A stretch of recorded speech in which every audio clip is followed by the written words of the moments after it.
Ça y est, on est enfin 10 000 sur cette chaîne. C'est fou, c'est fou. Merci, merci, merci. C'est pour ça que j'ai organisé cette foire aux questions il y a quelque temps sur Instagram.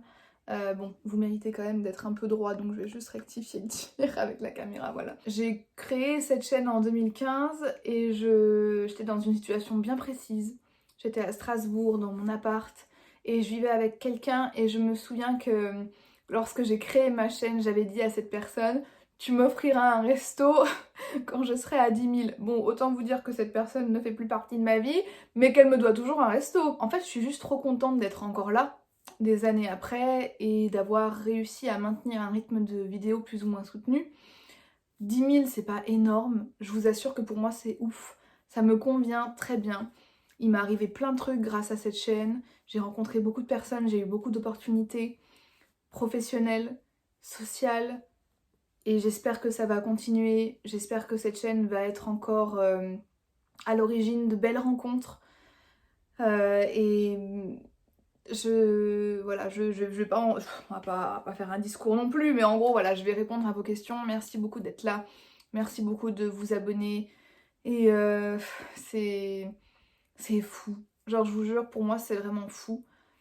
Je suis trop heureuse. Je pense que c'est une des meilleures décisions que j'ai pu faire de ma vie, de façon de lancer cette chaîne.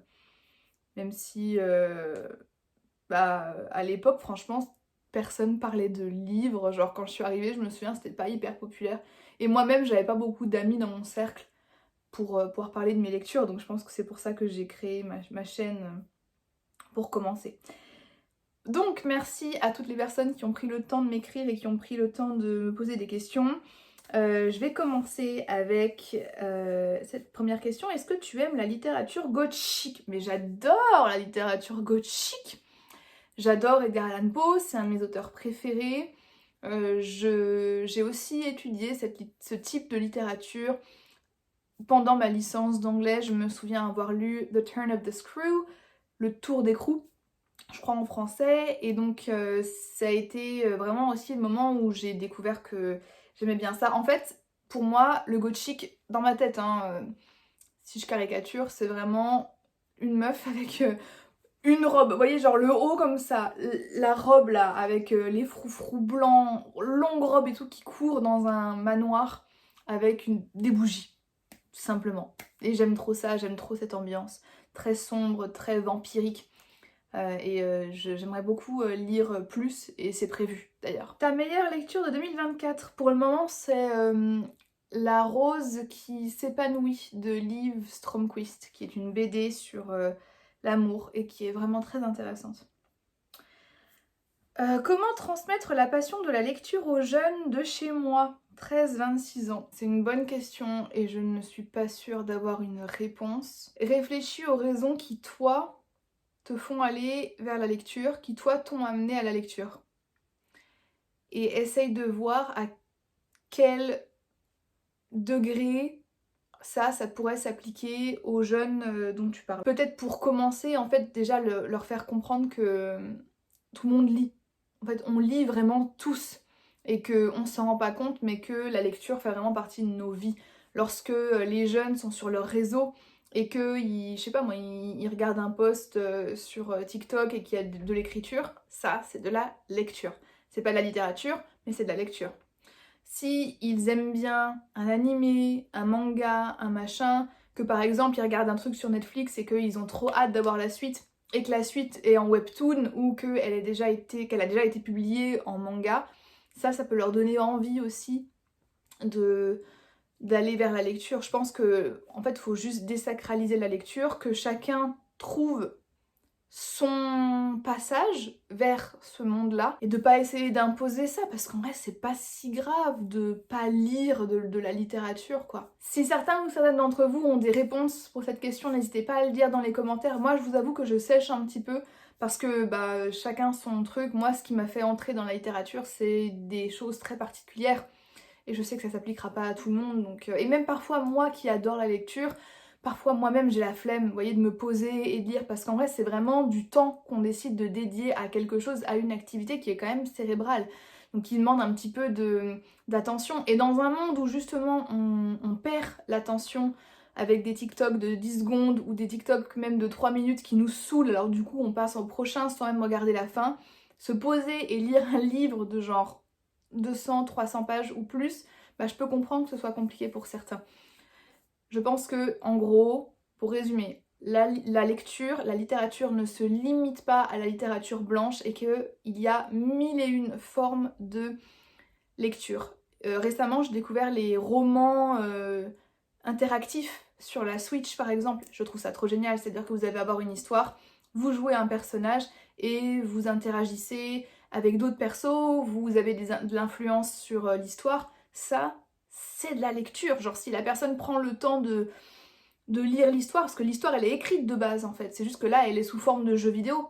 Ça, c'est de la lecture pour moi. Quelle plateforme est pour toi comme une safe place, YouTube ou Instagram? YouTube. Je déteste Insta, je comprends pas Insta, Insta me saoule, l'algo me saoule. Là en plus, franchement, le nombre de fois où j'ai voulu supprimer mon Insta, à la fois public et perso, parce que j'ai un Insta qui est juste moi et les personnes que je connais dans la vraie vie, mais franchement, bon, je poste quasiment pas dessus et j'y vais quasiment pas, mais juste Insta est bien parce que je peux parler avec vous plus facilement, je reçois pas mal de DM, c'est chouette. Je vous assure que ça me cause beaucoup de mal-être. J'aime pas du tout Insta, je préfère YouTube. Des recommandations anglophones sur YouTube? Non, je suis pas vraiment de personnes anglophones sur Booktube ou YouTube en général. Je suis très peu de personnes en réalité, donc malheureusement non.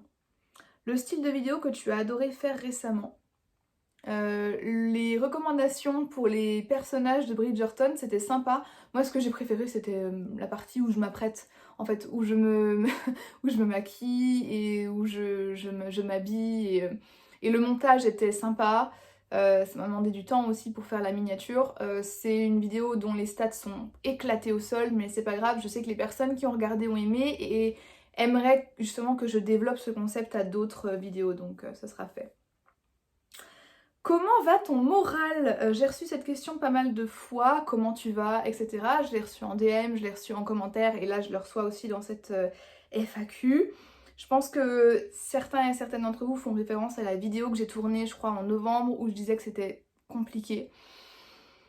En janvier, ma vie a pris un tournant qui était très inattendu et depuis tout a un peu changé.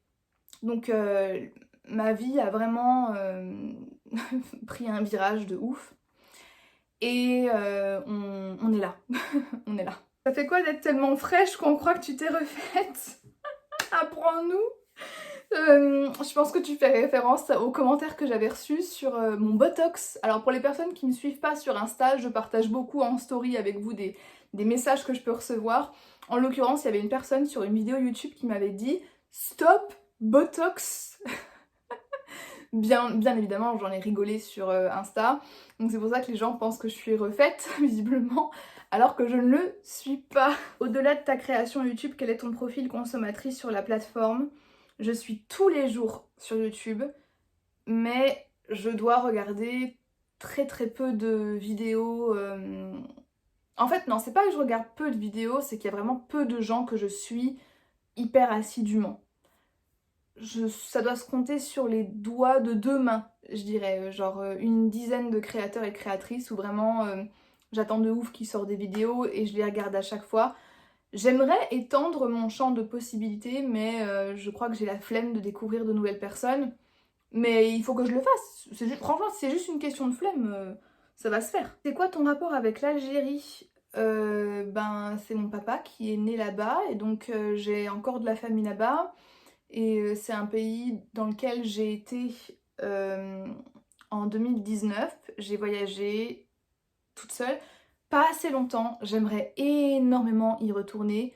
Ça me saoule de devoir faire la paperasse. En gros, il faudrait que je fasse mon passeport, mais ils demandent, c'est ouf les papiers qu'ils demandent en fait. Donc c'est juste, là aussi c'est un peu une question de flemme, mais c'est un pays qui me parle beaucoup et que j'affectionne beaucoup. C'est quoi ton plat préféré? Moi j'adore tout ce qui est patates, fromage, donc la tartiflette C'est vraiment mon truc. Est-ce que tu es en couple, ma puce? J'ai déjà du mal à m'occuper de moi-même, donc la réponse est non. Pourquoi changes-tu souvent de ville? J'ai trouvé cette question très marrante parce que de mon point de vue, j'ai pas l'impression de changer souvent de ville. Mais j'avoue que sur Insta, on pourrait croire que Zarma la meuf qui voyage,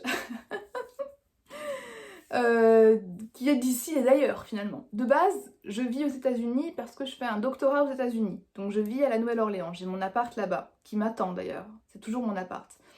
J'y retourne en août. Pendant un an, maintenant je peux vous le dire, pendant un an, j'ai fait partie d'un échange entre mon université américaine et une école connue française à Paris. J'étais hébergée, je suis toujours hébergée par cette école qui est au centre de Paris et, qui voilà en fait fait partie d'un accord, à cet accord avec mon université d'origine. Si j'avais voulu, j'aurais pu suivre des cours dans cette école française. Il s'avère que rien ne m'intéressait, donc du coup ça n'a pas été le cas et qu'à la place j'ai simplement décidé d'écrire ma thèse toute l'année. Pourquoi je change de ville souvent? Parce que justement, il y a Paris, il y a mes parents qui habitent dans l'est de la France, et après, j'ai des amis. Vu que c'est la première année où je suis vraiment en France et que je peux me permettre de bouger parce que j'ai pas vraiment d'emploi du temps, en tout cas j'avais pas d'emploi du temps, maintenant je travaille, j'enseigne, c'est pour ça que vous m'avez vu un peu ici ailleurs et aussi parce qu'il a fallu que je quitte Paris justement en janvier à cause de cette nouvelle qui m'est tombée dessus, pour pouvoir être proche de certaines choses. Voilà. Tes produits pour tes cheveux, oh my god, merci beaucoup. Franchement, shampoing après shampoing, là on est sur du mulatto, les produits colorants rouges, voilà, pour entretenir ma couleur.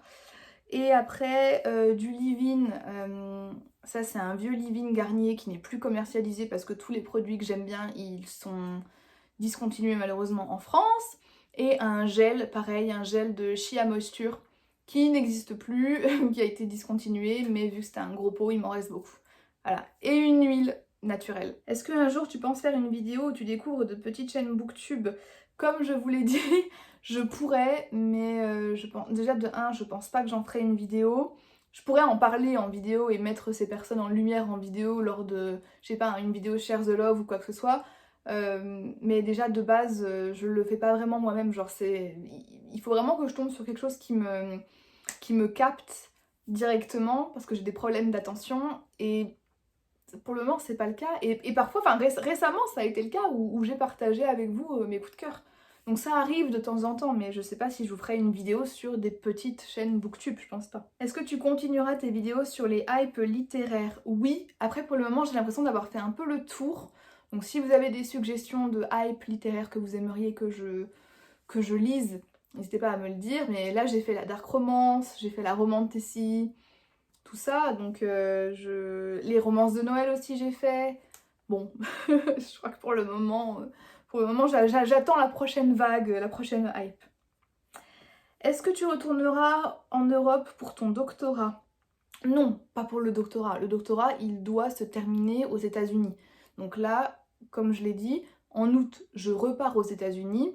Il me reste un an de doctorat techniquement. Je vais tout faire pour finir ma thèse à ce moment-là. Après, s'il me faut plus de temps, je prendrai plus de temps. Ça, c'est pas vraiment un souci. Une fois que mon doctorat est fait, je reviens en Europe. Je ne reste surtout pas aux États-Unis. Mon objectif, c'est de partir de là-bas et de tout laisser derrière, vraiment. Quel est ton secret beauté? La YouTube money, bien sûr. Bon bah voilà, je crois que j'ai répondu à toutes les questions que vous aviez, en tout cas que vous m'aviez posées sur Instagram. Merci, j'espère que j'ai été assez exhaustive. Voilà, il y a des... Quand on me demande sur moi, sur mon état de santé, etc., malheureusement, je ne souhaite pas en fait rentrer dans les détails. Tout ce que je peux vous dire, et c'est comme ça que je vais conclure cette vidéo, c'est que cette chaîne a été vraiment un soutien moral assez important pour moi ces derniers mois. Ça l'est encore, et que c'est assez important pour ma part de faire la différence entre ce qui se passe dans ma vie et ce qui se passe ici. Donc c'est pas une question de vous mentir ou faire genre que tout va bien alors que non, c'est pas ça, c'est juste que ça là c'est nous, on est bien, on est, j'ai envie de dire safe place. Oui, voilà, c'est notre petite bulle, c'est notre petit cocon, on est bien. Si je ressens le besoin de vous parler, comme j'ai pu le faire par exemple en novembre, de certaines choses, je le ferai. Et d'ailleurs, c'est prévu. Ça fait des mois que je vous parle de ma vidéo sur l'amitié, je peux vous dire qu'elle va bientôt sortir et que j'ai hâte qu'elle sorte pour qu'elle sorte de moi, parce qu'il y a des choses que j'ai envie de dire, que j'ai envie d'extérioriser, et il y a aussi des réactions que j'aimerais avoir de votre part, j'aimerais savoir qu'est-ce que vous en pensez, enfin avoir un vrai échange. Donc voilà, merci beaucoup en tout cas de vous soucier de moi, de mon état. C'est toujours très très surprenant pour moi que des personnes que je ne connais pas, qui sont des inconnus, se soucient de mon état de santé. C'est précieux et je valorise ça énormément. Donc merci beaucoup à ceux et celles qui le font. Et je vais m'arrêter là et je vais vous dire merci d'avoir regardé cette vidéo. Merci pour tout et je vous dis à très bientôt dans une prochaine vidéo. Bye bye.